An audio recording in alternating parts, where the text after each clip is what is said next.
Irmãos, abramos nossas Bíblias novamente no Evangelho de João, capítulo 1. Vamos ler novamente alguns versos, desde o verso 1.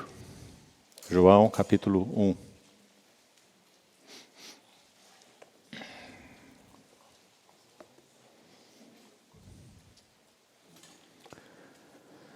Vamos fazer uma leitura bem atenta. No princípio era o Verbo, e o Verbo estava com Deus, e o Verbo era Deus. Ele estava no princípio com Deus.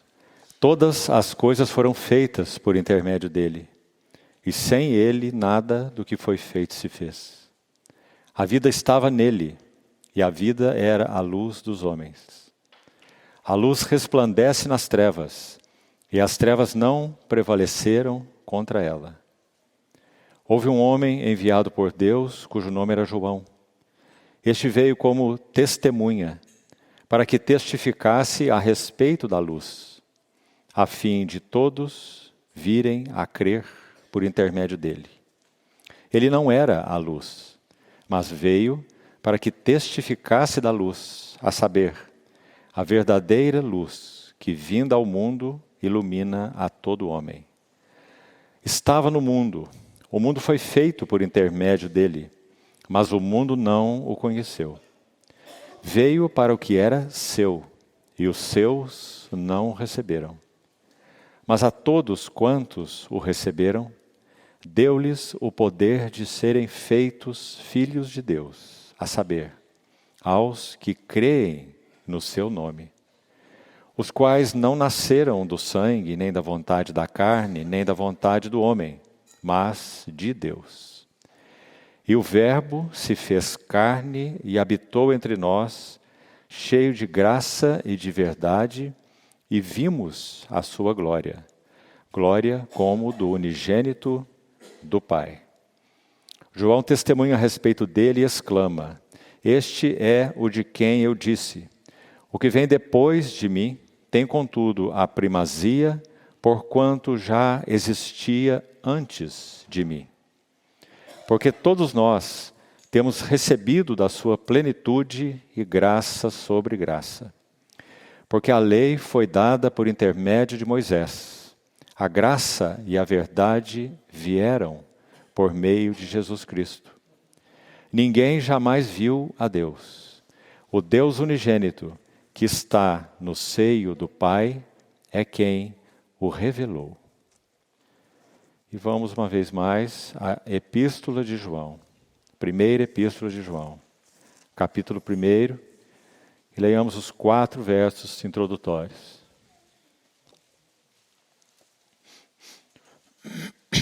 O que era desde o princípio, o que temos ouvido, o que temos visto com os nossos próprios olhos, o que contemplamos e as nossas mãos apalparam com respeito ao Verbo da vida. E a vida se manifestou, e nós a temos visto, e dela damos testemunho, e vô-la anunciamos. A vida eterna, a qual estava com o Pai, e nos foi manifestada. O que temos visto e ouvido anunciamos também a vós outros, para que vós igualmente mantenhais comunhão conosco. Ora, a nossa comunhão é com o Pai e com seu Filho, Jesus Cristo. Estas coisas, pois, vos escrevemos, para que a nossa alegria seja completa. Vamos orar.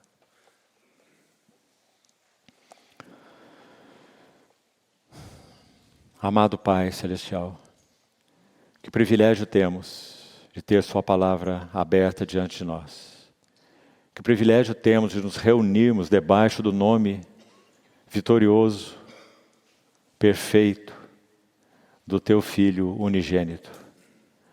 Obrigado, Senhor, por podermos também contar com a iluminação, suporte e habilitação do bendito Espírito Santo, para que as palavras das Escrituras sejam trazidas como realidades vivas para dentro dos nossos corações.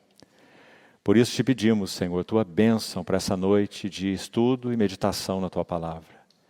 Que o Senhor seja aquele grande pastor das ovelhas, que passeie no meio de nós, alimentando-nos, cuidando-nos, falando-nos, corrigindo-nos, confortando-nos, por intermédio da tua palavra. Assim nós confiamos tudo a ti, Senhor. Cobre-nos com teu precioso sangue, Senhor Jesus, e obtém nesse lugar um tabernáculo de reunião para ti mesmo. Foca os nossos corações na tua gloriosa pessoa e ministra a nós, te pedimos, por tua graça, em teu precioso nome. Amém.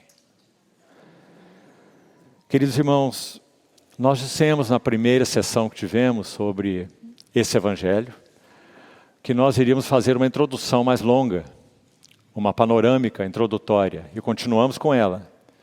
Porque, como dissemos, esse evangelho não faz parte dos sinóticos. Mateus, Marcos e Lucas tem uma ênfase, de uma forma ou de outra, na humanidade do nosso Senhor. Esse homem que é rei, esse homem que é servo, esse homem que é o homem perfeito, o sacerdote perfeito diante de Deus. Mas João tem uma ênfase muito distinta. Por isso, a maior parte do Evangelho de João é única. É registro apenas de João. Esse é um detalhe muito significativo. E a ênfase de João é uma só.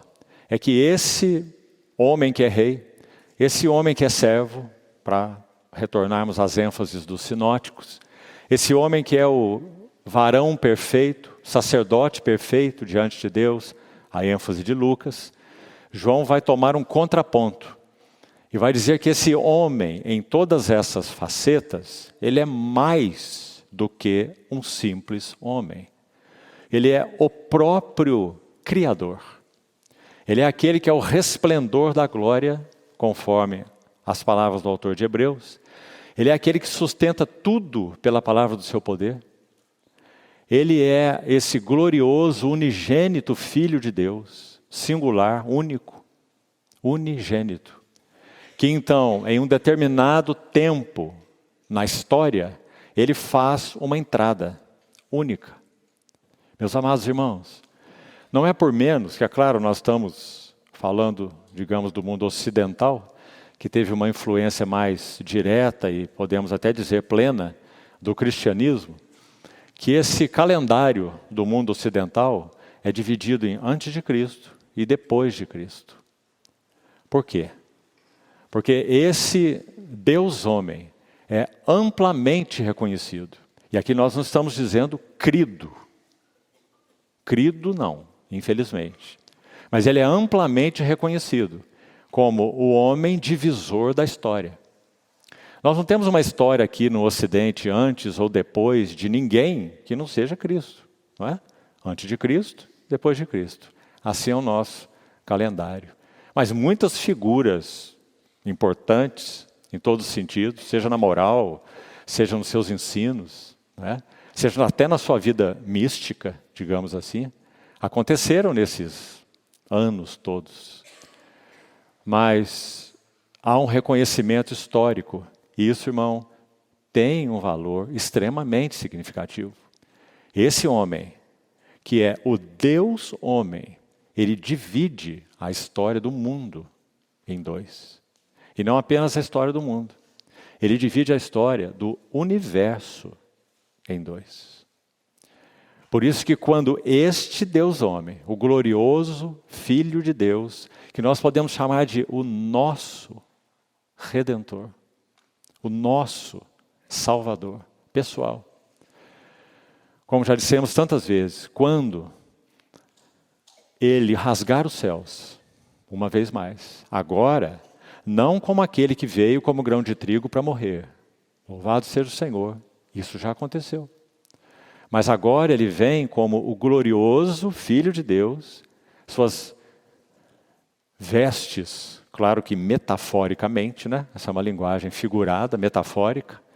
Suas vestes gloriosas, no sentido da expressão do que ele é, não é? Ele é o resplendor da glória. Ela será irradiada para todos os recantos da criação. Todos. O livro do profeta Ageu tem só 2 capítulos, um livrozinho. Se você não conhece bem a Bíblia, você tem que olhar lá no índice, onde está Ageu, para você localizar, né? Se não memorizou ainda. 2 capítulos.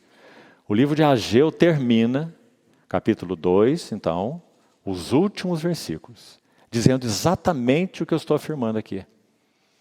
Profeticamente, é claro, Ageu viveu 500 anos antes de Cristo.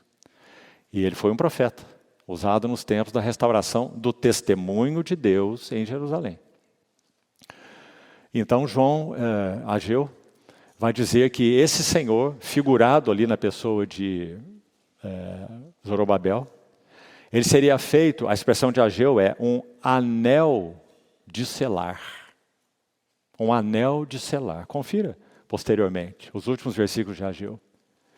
Então, essa expressão reunida ali naquele livro, porque ele está falando desse glorioso tempo de restauração do testemunho de Deus, que nós que vivemos na era da nova aliança, nós não somos o povo do Velho Testamento, nós estamos ainda aguardando o Cordeiro de Deus que vem para morrer, tudo isso já aconteceu, nós estamos aguardando o Rei que vem, não é? Gloriosamente. Então, naquela profecia é dito que ele será tipificado lá por Zorobabel, repetindo, esse anel de selar. Então, todo o universo terá um vislumbre do significado, da grandiosidade, da glória desse Deus homem. Por isso ele é tão único, meus irmãos. E é por isso que quero enfatizar mais ainda, antes de entrarmos nos textos que lemos. Na verdade, ainda como uma introdução grande, nós não vamos ainda estudar o primeiro capítulo de João, nem entramos nele ainda. Usamos alguns versículos do primeiro capítulo como introdução geral. Porque aquele prólogo do Evangelho de João, os 18 primeiros versículos, que nós lemos hoje mais uma vez, todos eles, capítulo 1, de 1 a 18, eles são um prólogo não apenas para o Evangelho, uma introdução ao Evangelho. Eles são um resumo de todo o Evangelho.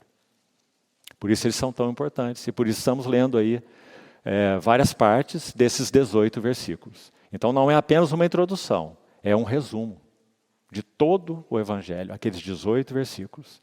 Então, quando nós olhamos para esse Evangelho dessa maneira, nós vemos a distinção dele com relação a outros. Ele irá mostrar para nós a gloriosa face do Filho de Deus. E o que eu vinha dizendo, antes de abrir esse parênteses aqui? O apóstolo Paulo agora, e João também enfatiza isso na primeira epístola dele, onde nós fomos, na introdução também, 1 João 1, de 1 a 4, João fala, nós vimos, nós apalpamos, ele usa a palavra, nós contemplamos, viu? Você lembra lá? 1 João capítulo 1? Paulo também usa essa palavra. Num verso que já citamos aqui, entre nós, nesses anos todos, dezenas de vezes. 2 Coríntios 3,18. Todos nós, é um privilégio de todos que creem, sem distinção. A não ser que haja entre nós uma barreira entre nós e o Senhor. Uma barreira de incredulidade, uma barreira de falta de comunhão, uma barreira de pecados não julgados, não confessados, né? Então, sem dúvida, o nosso olhar se nubla, ou se nublaria, né? Mas se não é assim, se temos aprendido a viver com o Senhor, a andar com Ele, andando na luz como Ele na luz está, João vai dizer isso também na sua epístola, então o que acontece conosco? Contemplando como por espelho, porque ainda não é face a face, ainda não é, mas será. Haveremos de vê-lo como ele é. Então, contemplando como por espelho a glória. Vimos a sua glória, glória como do unigênito. Contemplando a glória do Senhor, mais uma vez, amados irmãos e irmãs, eu queria enfatizar isso. Somos transformados. Meus irmãos, é tão importante. Olha quanta história nós temos aqui, nessa noite. Mais uma vez digo, numa noite fria de quarta-feira, olha quantos irmãos nós temos aqui. Interessados no quê? Por que saíram das suas casas? Queremos ver algo mais das glórias do nosso Senhor Jesus. Para quê? Para que nós sejamos transformados. Então, irmãos, em tantas histórias que nós temos aqui, histórias pessoais, histórias relacionais, histórias conjugais, histórias familiares. Estão sentados aí, os irmãos. O que é que tem poder para realmente mudar nosso caráter? Um caráter voluntarioso, por exemplo. Um caráter que quer as coisas do seu jeito ou então não serve. Não é? Quantos irmãos aqui, homens, que são maridos, precisam aprender a governar seus lares? Como que vão aprender? Estudando cartilha de vida matrimonial? Quantas mulheres aqui precisam aprender a respeitar, a ouvir os seus maridos, aprender a ouvir um não, agora não, assim não? Quantas será aqui? Como vocês vão ser transformadas, hein? Contemplando, como por espelho, a glória do Senhor, somos transformados, de glória em glória, na sua própria imagem. E Paulo não terminou o versículo ainda, ele vai dizer quem faz isso? Pelo Espírito do Senhor. Como? Como que o Espírito Santo age? Por excelência, sua maneira principal? Pela palavra, claro. A palavra de Deus é viva e eficaz, mas irmãos, requer algo de nós. Nós temos necessariamente e urgentemente de abrir mão do que somos.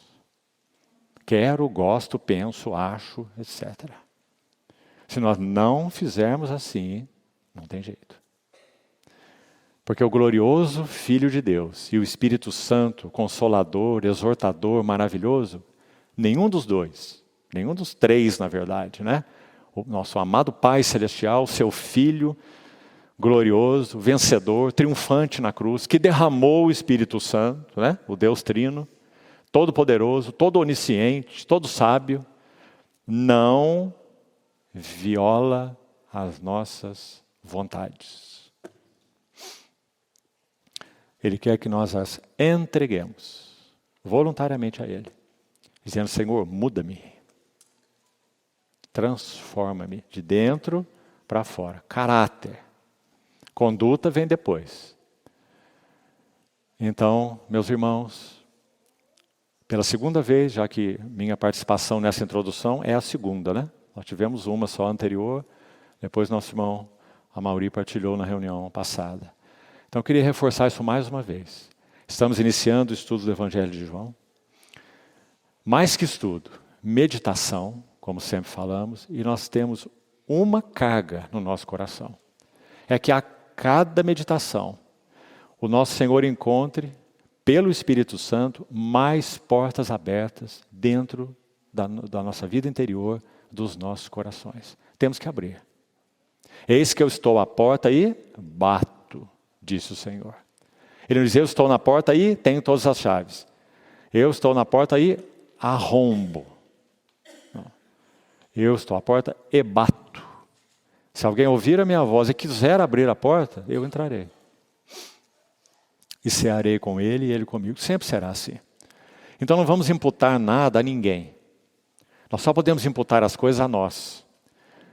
Você, esposa, deixe de imputar as coisas ao seu marido. A questão é você. Você, marido, deixe de imputar as coisas à sua esposa. A questão é você. Sabe, meus irmãos, quanto mais o dia do Senhor tarda, mais desafios nós teremos nessas áreas. Mas basicamente nós podemos enfrentar desafios, me permito usar só a palavra relacionais, porque nós vamos além da vida conjugal, familiar, são os primeiros âmbitos, né? As primeiras esferas. Mas aí vamos para outras também, quando usamos termos relacional. Vamos para a vida da igreja, vamos para o nosso relacionamento com o mundo, né? Então, quanto mais o dia do Senhor tardar, mais esses desafios serão agudos. E não mais leves, mais agudos. Então que o Senhor nos ajude mesmo a ver isso com clareza. E que então em cada meditação nós possamos falar como João. Vimos sua glória, glória como do unigênito. E por isso, transformados de glória em glória na sua própria imagem. Isso refletirá em tudo na nossa vida. Harmonia conjugal, familiar, harmonia uns com os outros, testemunho para os de fora, culto, adoração, cânticos, né? mesa do Senhor, orações, ações de graça, tudo será permeado com essa contemplação do nosso Senhor. Então, por favor, irmãos, me perdoem pela insistência, mas guardem isso no coração. Do contrário, nós vamos ficar inócuos à palavra de Deus, impermeáveis à palavra de Deus, por mais que ouçamos. É nossa responsabilidade. Assim como diz o Espírito Santo, hoje, se ouvirdes a sua voz, não endureçais os vossos corações. Vamos deixar de imputar dificuldades aos outros. Então vamos lá. O que vamos fazer hoje? Abra, por favor, no capítulo 1 de João, mais uma vez. Capítulo 1.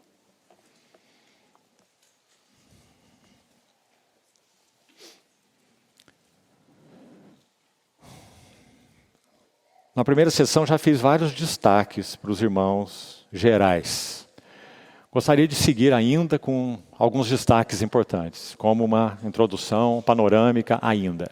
Deixe-me citar para os irmãos aqui uma contabilidade de algumas palavras muito significativas, chaves mesmo, dentro do Evangelho de João. Se você gosta de registrar, seria bom você fazer. Vou passar aqui uma por uma, te dando esse relatório que me parece tão lindo nesse Evangelho. Olha só. Palavras especiais para João, dentro desses 21 capítulos desse Evangelho. A primeira, verdade. Você já viu quantas vezes aí aparece o termo, por exemplo, em verdade, em verdade, em verdade, em verdade. Eu sou o caminho, a verdade e a vida. E em verdade vos digo. Né? Santifica-os na verdade, a tua palavra é a verdade. João 17. Então esse termo verdade é muito significativo para João. E aqui, detalhe importante, ouça com atenção. Ele não tem, essa palavra na língua original, ela não tem a finalidade de contrastar verdade com mentira. A palavra verdade, como João usa, ela seria melhor entendida no termo realidade, certo? Então João contrasta, olha bem, realidade com sombra, certo? Então já citamos essa figura aqui muitas vezes, vou citar de novo para os que não ouviram. Se você tem um sol do lado de cá, do seu corpo, atingindo o seu corpo, ali você tem uma sombra, sua sombra. Então, se alguém passa por cima da sua sombra, você não sente nada. Ela tem a sua silhueta, parece você de alguma maneira, né? Mas é só a sua sombra. Agora, é claro, se alguém passa por cima de você, então passou por cima da realidade. Passou por cima da substância. Então, João faz exatamente esse contraste. Quando ele usa a palavra verdade. Ele vai dizer que Jesus é a realidade. E tudo aquilo que foi dito, anunciado, profetizado sobre ele, nos 39 livros do Novo Testamento, eram figura. Eram sombras. Mas quando vem a realidade, para que serve a sombra, irmão? A sombra está descartada. A sombra está encerrada. Porque a substância veio. Não é? Então está aí. Guarde a importância dessa palavra para João. Lembra que nós citamos na primeira sessão, não vou precisar repetir aqui, como que Baksin, aquele obreiro indiano, se converteu? Você se lembra que citamos aqui? Quando ele ganha uma Bíblia, a Bíblia tinha uma capa de couro, ele acha linda aquela capa, arranca a Bíblia dentro da capa, joga a Bíblia no lixo, fica com a capa. Ele era um indiano, praticante da seita hindu, e dentro do hinduísmo, da religião hindu, e dentro do hinduísmo ele era da seita Sikh, a mais ortodoxa do hinduísmo. Até que um dia, resumindo a história, né? Longa história, linda história, ele faz aquela viagem para os Estados Unidos, é hospedado numa família cristã, ganha uma Bíblia e, de alguma maneira, deixa eu ler essa Bíblia. Né? Começou a ler no final da tarde, ele disse que estava nevando lá fora, ele passou toda a noite lendo a Bíblia e não conseguia parar. Quando ele deu por si, o dia amanheceu. E ele testemunha assim, pela primeira vez, eu vi que eu estava diante da realidade. Em verdade, em verdade, em verdade, em verdade. Então, assim ele se converteu ao Senhor. E não só se converteu, milhares de almas se converteram em função do ministério de Baksin. Então, esse é o sentido de verdade no Evangelho de João. Sabe o que nós ouvimos hoje? Há 20 para 30 anos atrás, muitos aqui não vão se lembrar, né? Os jovens de jeito nenhum. Nós começamos a ouvir, pela primeira vez, falar sobre o mundo pós-verdade. Pós-moderno, perdão. Pós-moderno. O pós-modernismo. Mais recentemente, nós começamos a ouvir falar sobre o mundo pós-verdade. Agora, pensa nessa expressão. Pós-verdade. É o cúmulo do absurdo, não é? Porque se a verdade é a realidade, então não tem pós-verdade, só tem a verdade. Não é? Ou é verdade ou não é verdade. Ou tem realidade ou não tem realidade. Então, o que o mundo quer dizer com nós vivemos no mundo pós-verdade? Se você não ouviu, eu vou te explicar o que é. E você vai entender por que o mundo está como está. Pós-verdade é o seguinte: não existe verdade absoluta. Cada um precisa descobrir a sua verdade pessoal e viver de acordo com ela. Se a minha verdade é achar que eu sou uma mulher, então eu sou uma mulher. Quem que vai dizer que eu não sou uma mulher? É a minha verdade. E o contrário também. Pós-verdade. Então, meus amados irmãos, o que o Evangelho de João tem para nos dizer para nós? Tem a dizer para nós? O Senhor Jesus disse assim: eu sou o, não um. Escolha o caminho que você quiser. Eu sou um deles. Não foi o que Jesus disse. Ele disse: eu sou o caminho. Eu sou a realidade. E eu sou a vida. Não há vida fora de mim em lugar nenhum. Foi o que o Senhor disse. Então não existe um mundo pós-verdade. Isso é uma insanidade. Isso é uma loucura. Isso é o mistério da iniquidade atingindo camadas extremas. Até que o Senhor venha. Então, essa é a primeira palavra, verdade. Quantas vezes ela aparece nesse Evangelho? 25 vezes. Verdade.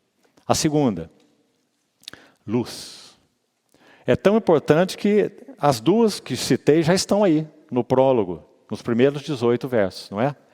Quem é o Senhor Jesus? Verso 4, a vida estava nele e a vida era a luz dos homens. Verso 5, a luz resplandece nas trevas e as trevas não prevaleceram contra ela. Verso 7, João Batista veio para que testificasse a respeito da luz, a fim de que todos viessem a crer por intermédio dele. Verso 8, esse João Batista não era a luz. Só aqui quantas vezes já foi citada a palavra luz? Ele não era luz, mas veio para que testificasse da luz. A saber, olha a combinação, verdadeira luz, verdade e luz. Verdadeira luz, a luz que é luz mesmo, a luz que tem realidade de luz, a luz que tem substância de luz. A verdadeira luz que vinda ao mundo ilumina a todo homem. Então, luz nesse Evangelho, muito importante palavra. Eu sou a luz do mundo. Quem me segue não andará em trevas, mas terá a luz da vida. Luz nesse Evangelho, 23 vezes. Luz. A próxima, conhecer. Conhecer é uma palavra muito importante para João. Porque ela não se limita a este conhecimento mental, intelectual. Conhecer, na maneira como o termo é usado, fala além de uma asseveração mental, é claro, isso é importante, nós também cremos com a mente. Ou será que quando cremos nossa mente fica de fora? Claro que não. Também cremos com a mente, mas sobretudo nós cremos no Senhor com o coração. E o que significa crer com o coração? Aí está a importância, olha. A maneira como João usa a palavra conhecer é experimentar.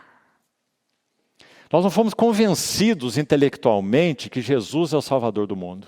Nós experimentamos um novo nascimento. Não é? Por isso o Espírito de Deus testifica, testemunha. Essa é uma outra palavra importante para João, já vamos citar. Testifica com o nosso espírito. Veja que Paulo não diz com a nossa mente, né?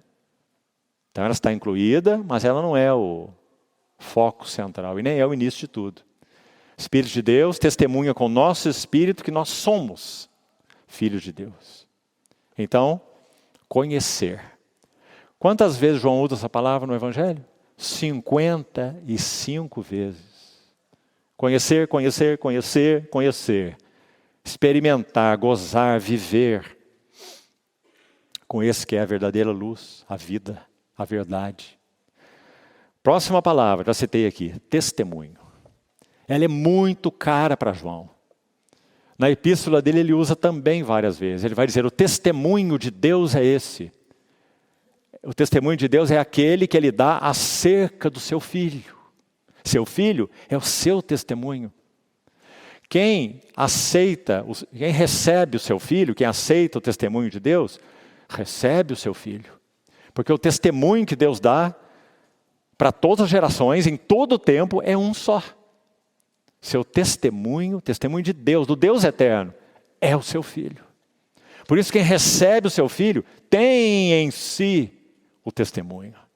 Essas são palavras dele lá na epístola, 1 João capítulo 5. Que linda palavra, irmãos. Olha a importância dela, irmãos. Deus. Quantos falam o nome de Deus, falam que creem em Deus? Quantos? E nós vivemos num país que é, notadamente, seja considerando que seja o ramo católico, o ramo evangélico, isso não importa, não é? É um país que se confessa cristão, tá certo? Na imensa maioria. Agora, o que será que isso significa? Porque a palavra de Deus está dizendo que ser cristão é ter o testemunho de Deus que Ele dá acerca do seu filho. Isso é ser cristão. Não é proferir o nome de Jesus Cristo, o nome de Deus, nem dizer que eu nasci num berço católico, nasci num berço evangélico. O que isso significa em si mesmo? Nada. Não é? Então, testemunho é uma palavra muito importante para João. Muito. Quantas vezes? Em torno de 50 vezes. Só no Evangelho. Mais duas apenas. Mundo. Mundo. Você já observou, não já? Quantas vezes João usa a palavra mundo? Até na epístola também. Não ameis o mundo, nem as coisas que no mundo há. Se alguém amar o mundo, o amor do Pai não está nele. Tudo que há no mundo, concupiscência da carne, dos olhos, soberba da vida, não procede do Pai, mas procede do mundo. Ora, o mundo passa, bem como a sua concupiscência. Isso é na epístola, né? Aqui no Evangelho, o mundo, 78 vezes. Mundo. Em dois sentidos. Mundo, humanidade. Por isso é dito, como é João 3,16 mesmo? Considerado o versículo mais importante da Bíblia. Porque Deus amou o mundo de tal maneira. E é óbvio que mundo aí tem um dos sentidos, né, que estamos mencionando, humanidade. Deus amou a humanidade. Indistintamente, sem acepção de pessoas. Por isso Ele entregou o seu Filho. Para que o que nele crê não pereça, mas tenha vida eterna no Filho. Não é? Então o primeiro sentido de mundo, ou um dos sentidos, é a humanidade, mas tem um outro sentido. O Senhor Jesus, por exemplo, diz assim, aí no Evangelho de João mesmo, João 12, aí vem o príncipe do mundo, e ele nada tem em mim. Aí ele não está se referindo ao príncipe da humanidade, o sentido é outro. É o segundo sentido. O segundo sentido é, João vê o mundo por causa da queda dos primeiros pais, como um mundo, um cosmos, e também uma humanidade corrompida. Ele ama a humanidade, mas não a corrupção da humanidade. Não é? Ele ama a sua criação, mas não o que ela se tornou por causa da queda do homem. Ficou claro isso, irmãos? E o que a criação de Deus se tornou por causa da queda do homem? Uma criação caída. E nesse sentido da cosmética, né, que tem como raiz a palavra cosmos, significa que esse mundo, esse lindo mundo, tão perfeito, tão admirável que Deus criou, ele hoje, por causa da queda dos primeiros pais, ele tem um príncipe. O Senhor disse, o príncipe do mundo, que então usa o mundo para atingir os seus objetivos e o principal deles, sobretudo, cativar e seduzir o coração de todos os homens, para que eles amem o mundo. Se alguém amar o mundo, o amor do Pai não está nele. Então, João usa a palavra mundo no sentido de humanidade, Deus amou a humanidade, mas também usa a palavra mundo no sentido de um sistema enfeitado e preparado para seduzir e capturar as almas dos homens. E que tem como príncipe o diabo, ninguém menos. Então, meus irmãos, no que nós somos ajudados nisso? Vou indicar uma literatura para você. Estou certo que muitos aqui não leram ainda. Eu penso que ela está disponível na biblioteca aí, para os que quiserem. O título é Não Ameis o Mundo, de Watchman Nee. E ele vai mostrar então o que João diz na epístola dele. Tudo que há no mundo, ele não excluiu nada, ele diz tudo que há no mundo. Aí ele resume assim, a cobiça da carne. Ora, meus irmãos, cobiça da carne é a história de todo homem e mulher, né? Sem Deus. Vive para as cobiças. Depois ele diz, cobiça dos olhos. E depois ele diz, soberba da vida. Ele resume com esses três tudo que há no mundo. E então, esse mundo, como um sistema corrompido e destinado a seduzir e amarrar as almas dos homens a ele, para que o amor do Pai não esteja neles, como João já explicou. Ele é exemplificado de algumas maneiras por João. Uma das maneiras, usando figuras, é claro, né? Figuras que no caso eu vou usar. Primeiro, é uma rede que nos prende. Se você arma uma rede no mar ou no rio para você pescar, você só sabe que ali terá peixe porque o peixe não vê a rede, a malha da rede, né? Quando ele coloca a cabeça na malha da rede, já foi. Quanto mais ele se debater, mais enroscado ele fica. Às vezes para se tirar, já pesquei com rede muitas vezes, às vezes para se tirar um peixe da rede, você destrói o peixe. De tão emaranhado que ele está na rede. Você puxa daqui, puxa de lá, a malha vai cortando o peixe, aí você tem peixe dividido em 4. Porque ele está todo emaranhado. Às vezes a rede tem que ser cortada. De tão emaranhado que ele está. Então, assim o mundo é visto por João. Uma rede que nos prende. Nós não vemos, né? Porque é tudo tão interessante. Quantas portas se abrindo, quantas oportunidades, quanto isso, quanto aquilo, intelecto, né? Pós-graduação que não acaba mais, promoção financeira e mais isso e mais aquilo, lazer, viagens, luzes que brilham para todo lado, né? O mundo fitness, né? Uma rede que nos prende e captura os nossos corações. Então o irmão Nee vai mostrar que a religião do mundo, claro que eu estou falando da religião sem Deus, né? Essa religião que professa o nome de Deus não tem nada de Deus. Religião litúrgica, mecânica, vazia. Religião, artes, literatura, ciência, moda.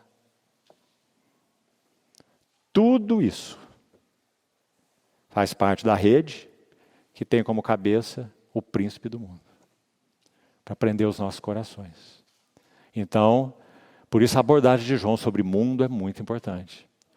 João 17, nosso Senhor orando sobre nós, né? Sua igreja. Eles não são do mundo. Eles não são do mundo. Ele não está dizendo que eles não são da humanidade, certo? Todos nós somos da humanidade. Mas ele está usando outro sentido. Eles não são do mundo. Porque eu os santifiquei do mundo. Mas eu então os enviei ao mundo.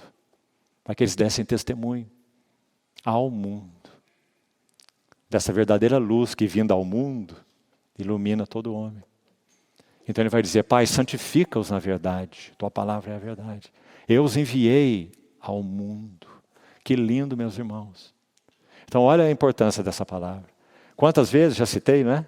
78 vezes. Mundo. E a última. Não são as únicas, não. Há outras palavras importantes, mas quero selecionar essas.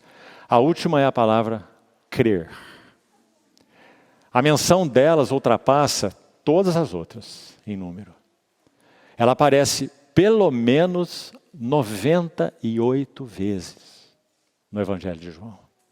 Crer.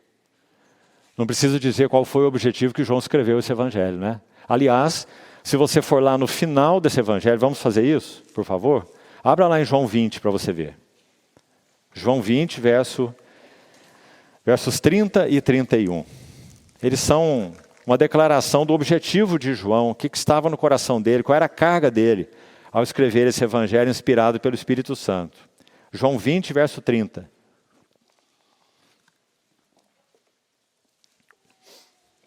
Na verdade, fez Jesus diante dos discípulos muitos outros sinais.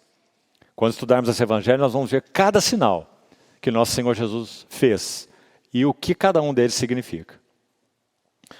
Então, ele diz, na verdade, Jesus fez diante dos discípulos muitos outros sinais que não estão escritos neste livro. Estes sinais, porém, foram registrados para que creiais. 8 sinais, nós vamos ver, são destacados nesse Evangelho aí. E João diz que o objetivo é um só: crer. Se tudo que eu registrei não levar vocês à fé, não serviu de nada. Esses foram registrados para que creiais que Jesus é o e não um Cristo, mas é o Messias, Messiah. Ele é o ungido, ele é o Cristo, ele é o Filho de Deus. E para que, novamente, crendo, olha aí, só nesse versículo 2 vezes já a palavra crer, né? Crendo tenhais o quê? Uma certeza mental de que ele é o Filho de Deus. Não. Tenhais vida em seu nome. Que precioso, meus irmãos.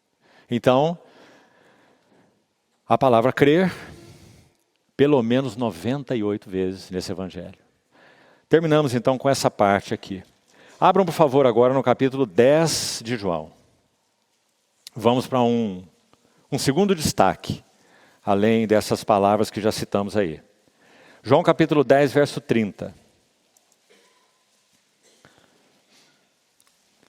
Interessante que esse verso está mais ou menos no meio do livro, não é?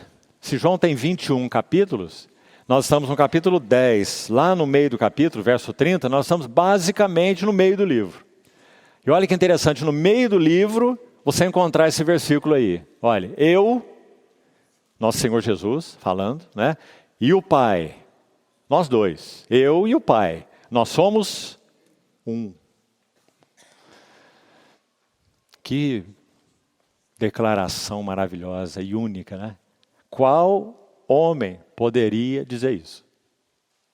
Que não fosse o Filho de Deus, nosso Senhor Jesus. Agora, me lembro mais de uma vez, quando estive junto com o nosso querido irmão Christian Shen, que hoje já está com o Senhor, mais de uma vez o ouvi dizer assim, olha, escute, quando o Senhor Jesus dizia, eu, essa era a sua glória. Por quê? Porque Ele e o Pai são um. Então quando Ele fala, eu sou isso, eu sou aquilo, eu fiz isso, Ele revela nisso que Ele fala, que Ele ensina, que Ele faz, Ele revela o que o Pai é. Então esse eu dele é perfeito, é a plena revelação do que o Pai é. Ah, meus irmãos, que tristeza quando nós olhamos para nós. Quando nós falamos eu, é a revelação do que nós somos. Eu gosto, eu quero, eu penso, eu não concordo. Eu sou assim, eu não sou assim. Né? Então ele dizia, quando Jesus dizia eu, essa era a sua glória. Ainda, como ele dizia, quando nós dizemos eu, essa é a nossa vergonha. E nós nos orgulhamos tanto desse eu, né? Eu não sou assim. Eu não quero. E aí por que ele disse, quando nós dizemos eu, essa é a nossa vergonha? Veja bem o que ele falou. Nosso pai foi Adão. Do que será que nós temos para nos gloriar? Nosso avô foi o pó. E nosso bisavô foi o nada. Não é? Nosso pai foi Adão. Nosso avô foi o pó. Nosso bisavô foi o nada. Então, do que nós temos de nos orgulhar com esse eu? Mas e o Senhor Jesus? Eu e o Pai somos um. Agora, vamos explorar um pouquinho mais essa declaração. Por favor, volte comigo para o capítulo 1. Que o Senhor nos ajude a vislumbrar essas coisas, irmãos, de maneira bem ainda ampla nesse Evangelho, para quando entrarmos passo a passo, essas coisas estarem bem firmadas no nosso coração. Vamos de novo ao verso 14, desse capítulo 1. O 14 e o 18. Gostaria de chamar a atenção sua aí para uma verdade que está nesses 2 versículos. Então, João 1,14, um verso tremendo, sem dúvida dos mais importantes nesse Evangelho, diz assim: e o Verbo, esse que é Deus, que está com Deus, que sem Ele nada do que foi feito se fez, esse Verbo se fez carne, ou seja, assumiu natureza humana, completa, espírito humano, alma humana e corpo humano, completo, um homem. Assumiu natureza humana, um homem que nunca deixou de ser Deus, um homem que é Deus, homem. O Verbo se fez carne e habitou entre nós. Depois vamos militar um pouquinho na palavra habitou. Mas veja aí. Cheio de graça e de verdade, e vimos a sua glória. Destacando agora esta expressão. Glória como do unigênito do Pai. Claro que o que está implícito aqui nessa palavra unigênito é filho, né? Filho unigênito, obviamente. Unigênito do Pai. Olha o verso 18, repetir essa expressão com um acréscimozinho aqui. Verso 18 diz assim: ninguém jamais viu a Deus. Então temos na frente aí, 2 pontos. Como se fosse um mas, né? O Deus unigênito. Assim está na minha versão, revista atualizada. Mas aqui tem que fazer uma correção. E é óbvio, irmão. Se temos o direito de corrigir a Bíblia, né? Como é que é isso? É porque nós temos que ir ao texto original. Em alguns casos, né? As nossas traduções, em geral, são muito boas. Você não precisa ficar desconfiado de sua Bíblia, não. Mas alguns versos carecem de maior precisão. E esse aqui é um deles. Porque vá lá consultar os melhores manuscritos, inclusive os mais antigos, e você vai ver que a palavra aqui é Filho unigênito. Porque aqui no texto original não tem a palavra Deus aqui. Tem a palavra filho aqui. No grego seria monogenás, esse mono. O que é mono? Único, né? Mono, singular. Monogenás. A gente no português pronuncia monogênes, né? Então esse monogenás, ruios. Ruios você já ouviu muitas vezes aqui essa palavra. Significa filho. Particularmente um filho crescido. Um filho maduro, ruios. Então o que nós temos aqui no texto original é assim: ninguém jamais viu a Deus, o monogenás ruios, o Filho unigênito, que está no seio do Pai, é quem o revelou. Filho unigênito, então, no verso 14, aqui no caso a palavra filho subtendida, né? Porque nós temos só a palavra unigênito, vai olhando aí no verso 14, como do unigênito do Pai. E no verso 18 nós temos unigênito filho, como já expliquei. Então 2 vezes nós temos a expressão, uma declarada, unigênito filho, e a outra subentendida, é claro, na palavra unigênito aí no verso 14. O que isso aí é importante? Olha a última palavra do verso 18, qual é? Vá conferir aí na sua Bíblia. Qual é? Revelou. Sabe qual é a palavra para revelou aí? Você também a conhece em português. É a palavra exegeses. Muito usada em seminários, por exemplo. Quando se está estudando um texto e fala assim, vamos fazer a exegese desse texto. que significa? É tirar dele o sentido, interpretá-lo. O que está escrito nesse texto aqui? A exegese. Essa é a palavra usada aqui para o Filho unigênito. Você está entendendo o que significa? Está dizendo que esse unigênito Filho é o único, é a única pessoa que nos interpreta quem o Pai é. O Filho unigênito é quem faz as exegeses do Pai. Não tem nenhuma interpretação de quem é Deus fora de Jesus. Nenhuma. Em nenhuma pessoa, em nenhum líder, em nenhum livro, em lugar nenhum.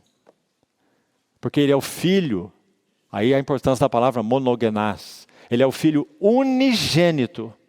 E por ser o Filho unigênito, gerado do Pai, ele é o único que interpreta o Pai. Muito, muito importante. Por isso que alguém já disse assim, irmão. Se você está com sono aí, segure seu sono. Escuta bem. Alguém já disse assim, olha, não faz diferença se você acredita em Buda ou não acredita em Buda. Isso não vai mudar a sua vida, não. Não faz diferença se você acredita em Confúcio ou não acredita em Confúcio. Isso não vai mudar nada para você. Mas, diante de Jesus, não tem um meio termo. Ou você crê no que ele disse que ele era, ou então a sua única alternativa é, ele é um impostor. Você não tem outra alternativa. Porque nem Buda, nem Confúcio, nem ninguém nessa história da humanidade jamais disse assim, eu sou a luz do mundo. Alguém já disse isso? Que não fosse Jesus? Alguém já disse assim, eu sou o único caminho? Eu sou a realidade? Não tem realidade fora de mim, eu sou a realidade. E eu sou a vida, não tem vida fora de mim. Alguém já disse isso? Ninguém. Talvez assim algum lunático lá no hospício já possa ter dito isso algum dia. Né? Então você está entendendo, irmão, o que eu quero dizer? Diante de Jesus, você não pode ficar em cima do muro. Ou você dobra os seus joelhos e confessa que Jesus Cristo é o Filho de Deus. Tu és o Cristo, Filho do Deus vivo. O Salvador do mundo e o meu Salvador. Ou então você para com essa bobagem de uma fé intelectual, porque você está dizendo, em outras palavras, que Jesus é um impostor. Se você não dobrou seus joelhos diante dele, você está dizendo que ele não é nada. Que ele disse que era. Compreendeu? Por isso é tão importante esses versos que nós estamos lendo. Filho unigênito, Verbo que se fez homem e habitou entre nós. Cheio de graça e de realidade. E olha o privilégio meu e teu, irmão. Nós vimos, João viu, nós também. Cada um na sua medida, né? Nós vimos a sua glória. Nós não vimos nada. Nós não vimos um palmo diante do nariz. Mas um dia, 2 Coríntios 4:6, Deus que disse, não foi você, Deus que disse, de trevas resplandecerá luz.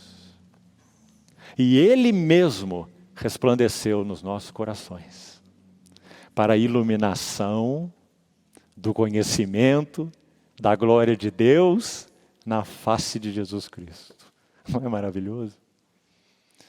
Por isso nós somos salvos. Por isso nós temos certeza que pertencemos a Ele. Claro, foi Ele que nos buscou, Ele que nos amou, Ele que nos redimiu, Ele que se revelou a nós, não é? Então aí João tem tudo isso embutido nessas palavras. O Filho unigênito é o exegeta do Pai. Quer conhecer a Deus? Só tem um lugar, só tem um caminho, só tem um ponto de encontro entre Deus e o homem. Jesus Cristo. O Verbo se fez carne e habitou entre nós. Agora, estamos só começando, mas o tempo está acabando. Sabe o que diz mais nesse verso 14? Vamos lá. Verso 14 do capítulo 1. De novo. E o Verbo se fez carne e habitou entre nós. Agora quero destacar a palavra habitou. Já foi dito aqui, mas vamos mais fundo nela. É a palavra grega para montar uma tenda. Skenes, no grego é barraca, tenda, tabernáculo. Então está dizendo que esse verbo eterno, que tudo criou, o Filho de Deus, que é Deus, ele pôs um tabernáculo entre nós. Por isso que algumas versões alternativas traduzem de uma maneira bem bonita. Dizem assim, e o verbo se fez carne e tabernaculou entre nós. Cheio de graça e de verdade. Agora deixa aí, por favor, marcado o Evangelho de João. Abra rapidamente em Êxodo. Êxodo 40. E olha uma coisa aqui. Êxodo 40. Êxodo é o livro do tabernáculo, certo? O livro das jornadas é Números, mas o livro do tabernáculo é Êxodo. Podemos dizer que o tema de Êxodo é do Egito à casa de Deus.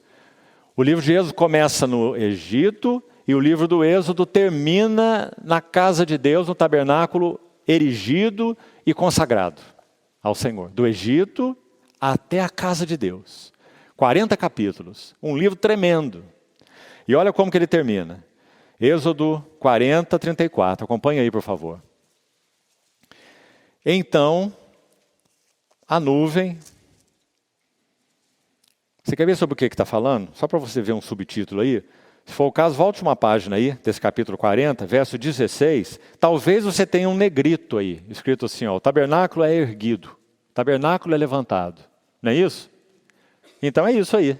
Do Egito até a casa de Deus. O tabernáculo prontinho, levantado, conforme o modelo que foi mostrado a Moisés no monte. Vê que faças tudo, Moisés. Cada argola, cada fita, cada cor, cada base, cada metal. Aqui é ouro, ali é prata, lá é bronze. Não confunda nada. Faça exatamente conforme o modelo que eu te mostrei.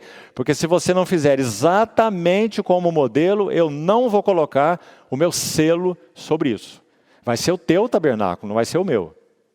É o que o Senhor está dizendo para Moisés. Então faça tudo de acordo com o modelo que te foi mostrado no monte. E Moisés fez. E quando Moisés fez, agora vamos lá, no capítulo 40, 34, olha lá. Então, depois de tudo realizado, tabernáculo erguido, a nuvem. A nuvem é o que mesmo? A Shekinah. A presença de Deus que governava a caminhada do povo pelo deserto. De dia numa coluna de nuvem, à noite numa coluna de fogo. É a mesma coluna. De dia como nuvem, de noite como fogo. E essa então é a Shekinah. Quando a nuvem se movia, o povo se movia. Quando a nuvem parava, o povo parava. Não é? Porque ela é a presença de Deus no meio do povo. Não é? Linda. Então a nuvem cobriu a tenda da congregação. Agora olha aqui. E a glória do Senhor encheu o tabernáculo. E meus irmãos, isso era só uma figura, como nós já explicamos, só uma sombra. Deixa eu ler mais um pouco, antes de continuar explicando. 35, olha, Moisés não podia entrar. Ele era o profeta de Deus ali, o líder, tipo de Cristo, não é? Mas quando tudo foi colocado no seu lugar e a Shekinah encheu o templo, não tinha lugar nem para Moisés. Moisés não podia entrar na tenda da congregação, porque a nuvem permanecia sobre ela e, de novo, a glória do Senhor enchia o tabernáculo. Meus irmãos, por que estamos lendo aqui? Porque a realidade do que essa sombra aqui tipificava está lá em João 1,14, não é? E o verbo, quem é o verbo? O verbo é a Shekinah. O verbo é o resplendor da glória, né? Ele é a glória de Deus. Então, quando esse verbo tabernacula entre nós, João só pode dizer, nós vimos a sua glória. Que foi o que aconteceu aqui, na figura. Então, a nuvem permanecia sobre ela e a glória do Senhor encheu o tabernáculo. Quando a nuvem se levantava de sobre o tabernáculo, os filhos de Israel caminhavam avante em todas as suas jornadas. Se a nuvem, porém, não se levantava, não caminhavam, até o dia em que ela se levantava. De dia a nuvem do Senhor repousava sobre o tabernáculo e de noite havia fogo nele, à vista de toda a casa de Israel, em todas as suas jornadas. Então, por isso, nós temos lá no verso 14 de João capítulo 1, esse termo tabernaculou. Que bonito, não é? Toda aquela sombra agora acabou.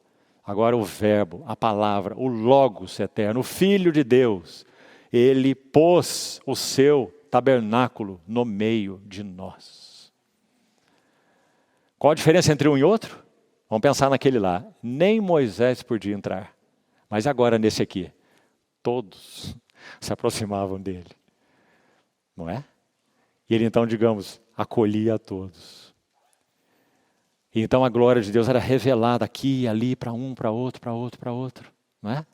Até que quando esse tabernáculo aí, Jesus, completou sua obra, ressuscitou, enviou seu Espírito Santo, então ele constitui a igreja, da qual nós fazemos parte, a única igreja de Deus, o seu tabernáculo. Então o tabernáculo de Deus glorioso, ele constitui a igreja seu tabernáculo. E aí nós podemos morar nele e ele também morar em nós. Que coisa linda, irmãos. Ele tabernaculou entre nós, cheio, vamos pensar de novo lá em Êxodo 40, cheio de um tanto de terror ali, né? Quem imagina até Moisés ficar do lado de fora, se Moisés ficava do lado de fora, imagina o povo, não é? Agora aqui, cheio de graça. Que precioso. E de verdade. Vou terminando aqui. O mesmo apóstolo João, na epístola dele, vai usar duas declarações diretas sobre o que Deus é. Ouça bem. Ele vai dizer assim, Deus é luz. Certo? 1 João 1,5. Deus é luz e não há nele treva nenhuma. E lá mesmo em 1 João 4,8, agora, ele vai dizer, Deus é amor. Olha, Deus é luz, Deus é amor. Agora presta atenção, aqui eu vou terminar. É dito que esse tabernáculo de Deus aí, o verbo que assumiu natureza humana e pôs seu tabernáculo entre nós, ele é cheio do quê? De graça e de verdade. Então pense comigo. Deus é luz e a expressão da luz de Deus aqui entre os homens é verdade. O Senhor Jesus é cheio de verdade, de realidade, porque Deus é luz. Agora, o Senhor Jesus também, graças a Deus por isso, se ele fosse só cheio de verdade, nós estaríamos todos condenados. Mas ele é cheio de graça e de verdade. E graça é o que então? Deus é amor, como João declarou. A expressão desse amor eterno, profundo, insubstituível de Deus pelos homens é em graça. Então podemos dizer assim, olha, verdade é a encarnação da luz.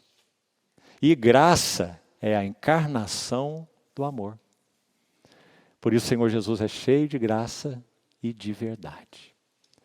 Se ele fosse só cheio de graça, então nós podíamos ser levianos com o pecado. Não é? Ah, ele é gracioso, gracioso, gracioso, ele ama, ele ama, ele ama. E nós teríamos só um lado do caráter de Deus, né?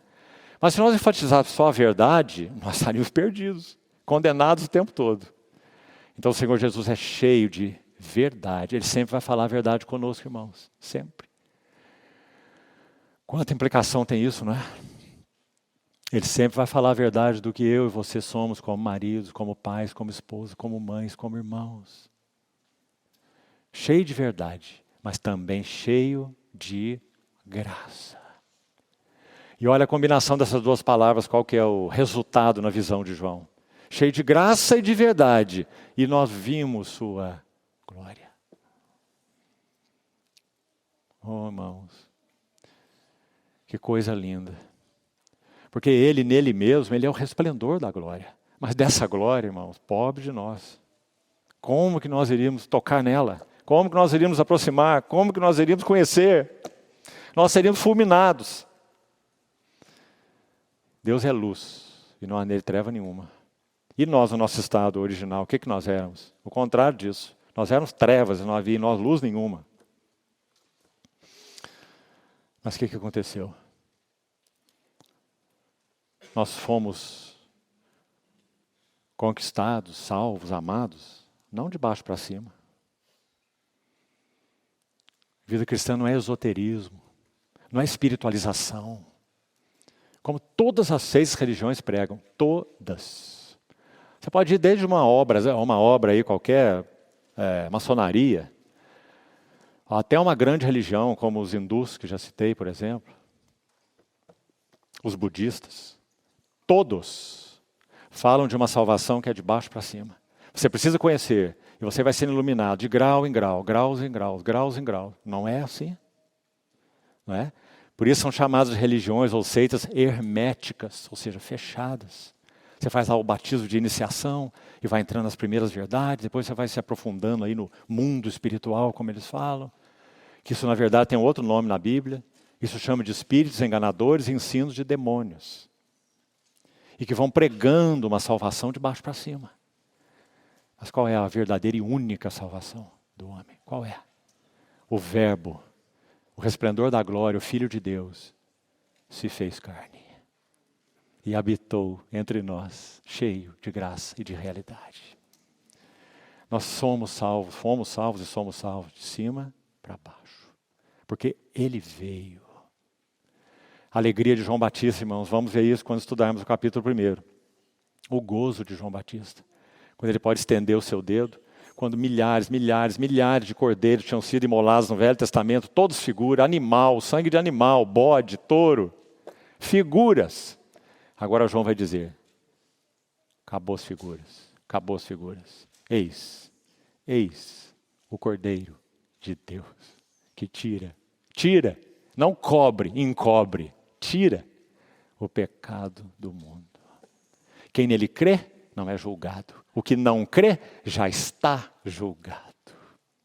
Porque não crê no nome do unigênito Filho de Deus. Ah, meus irmãos, que privilégio nós temos. E como é que nós chegamos lá? Porque nós fomos espertinhos? Porque nós tivemos o privilégio de ser ensinado na escola dominical? Não foi não, irmãos. Não foi. Foi porque Ele nos buscou onde nós estávamos. E nós também pudemos ver e tocar algo da sua glória. E de trevas resplandeceu luz. E nós conhecemos o que é essa combinação de graça e verdade. E cada dia nós ficamos mais deslumbrados diante da sua glória. Bendito seja o nome do Senhor. Sabe o que vai acontecer daqui a pouco tempo? Todos os joelhos. Todos. Inclusive desses autocratas que estão cirandando por aí, hoje em dia. Se nosso Senhor Jesus viesse hoje, sabe qual cena que nós veríamos? Os joelhos deles, todos eles. Você sabe a quais eu estou me referindo. Todos eles estariam com seus joelhos dobrados. Não é porque eles estão crendo com uma fé salvadora. Agora nós estamos vendo que tu és o Cristo. Esse tempo estará esgotado, acabou, esgotado. Tem que se crer hoje. Quando nosso Senhor Jesus retornar, forçosamente, eu digo forçosamente, irmãos, por uma compulsão interior de espírito, porque será inequívoco, de que Jesus Cristo é o Senhor. E eles dobrarão seus joelhos, todo joelho, nos céus, na terra e debaixo da terra. Se dobrarão e confessarão, Jesus, o Cristo, é o Senhor. Para a glória de Deus Pai. Nós temos o privilégio de fazer isso já, voluntariamente e alegremente. Graças a Deus. Então, meus irmãos, se o Senhor permitir, na semana que vem, eu quero prosseguir isso, mostrando as 3 divisões mais amplas do Evangelho de João. 3 divisões amplas.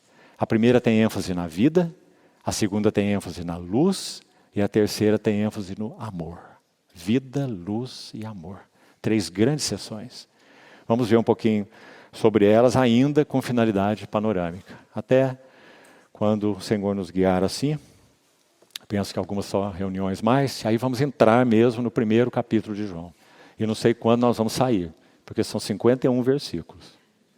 Que o Senhor nos conceda graça, luz, para nós irmos meditando passo a passo nesse maravilhoso Evangelho. E lembre-se, irmão, irmã, a finalidade é que sejamos transformados por essa glória que nós estamos contemplando. Porque é só ela que muda caráter, nada mais. contrário, as contendas, as dificuldades, os complexos, as coisas vão continuar. Vamos orar ao Senhor. Terminamos. Amado Jesus, amado Pai Celestial, bendito Espírito Santo, obrigado porque nossas bocas podem falar essas palavras, porque realmente o nosso coração crê, por essa maravilhosa fé que foi despertada em nossos corações. Somos devedores a Ti, Senhor, porque pela graça fomos salvos mediante a fé. Isso não veio de nós, foi um dom Teu, e nem de obras para que nós nos gloriássemos nelas. Obrigado porque nossos olhos podem ver a Jesus. Quanto mais o vemos, mais o amamos. E obrigado porque também essa visão é transformadora. Assim ajuda-nos, Senhor, nas meditações desse precioso Evangelho. Que o Espírito Santo possa selar cada uma das palavras com a sua unção sobre os nossos corações. Assim nós te pedimos, Senhor, desde já agradecidos, no teu precioso nome. Amém.